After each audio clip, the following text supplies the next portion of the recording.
Cette maison des sports à Annemasse, Aurélien Paré-Peintre la connaît par cœur.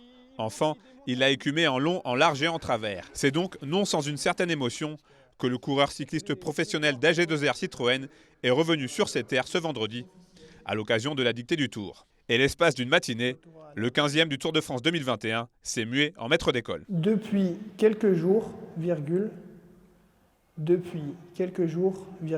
C'est pas facile, hein, c'est vrai que c'est pas un exercice très évident. La dictée est en plus loin d'être facile, je trouve. Donc voilà, faut prendre le temps que tout le monde arrive à suivre le wagon. Donc c'est assez intéressant, quoi. Ça me fait plaisir d'être ici à Annemasse, dans ma ville natale. Voilà, échanger avec les écoles où j'ai pu être quand j'étais plus jeune. Donc ça fait partie du jeu, ça fait partie de l'émulation qui va monter jusqu'en juillet avec le départ du Tour. Donc c'est cool.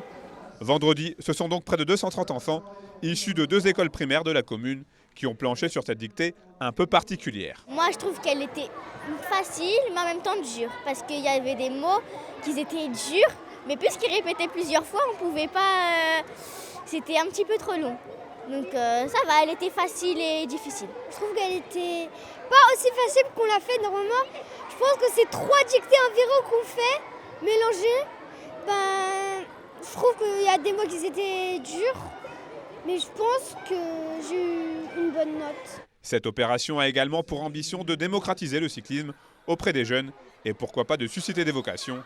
Cela tombe bien, le président du Vélo Club d'Annemasse n'est autre que le père d'Aurélien Paré-Peintre. Le Vélo Club d'Annemasse est en forte progression au niveau de ses effectifs depuis quelques années. On a beaucoup d'enfants et donc de jeunes entre 7 et 12 ans qui ont rejoint le Vélo Club d'Annemasse. On a une école de vélo de près de 40 enfants, mais on est toujours prêt à en accueillir des nouveaux.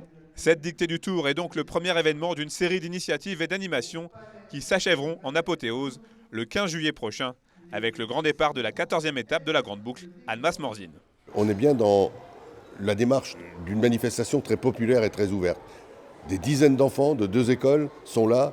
Ils font la dictée, mais à côté, ils vont faire pendant cette matinée du vélo, des sports, du sport autour du vélo. Ils vont faire des dessins autour du vélo et ils s'approprient en fait la fête du Tour. Mais si cette dictée ne compte pas pour les résultats de l'année scolaire en cours, les 8 meilleurs élèves annemassiens auront la possibilité de vivre de l'intérieur cette 14e étape avec un accès aux tribunes et au podium.